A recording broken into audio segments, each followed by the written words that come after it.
Hey everyone, this is Michael Trethart, International Technology Instructor, and I want to let you know about a class that we have with Fair Texas Title Frisco on December 8th from 10 a.m.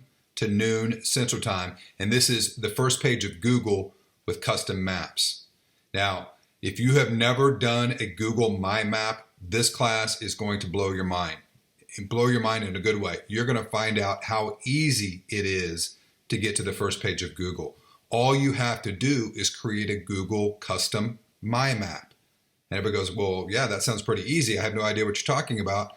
Come to the class. I'm going to show you exactly how to do this. This is going to be a Zoom-based session. All you have to do is sign up below, and we'll show you how to do the map. And the better part is we'll actually give you time in the Zoom session to start to create the maps. So that way, if you have any questions whatsoever, I'm going to be there to answer all those questions for you. You're also going to get a recorded copy of this, and you're going to earn 2 hours of TREC CE credit with this as well too.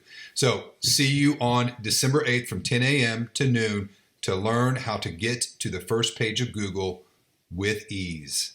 See you then.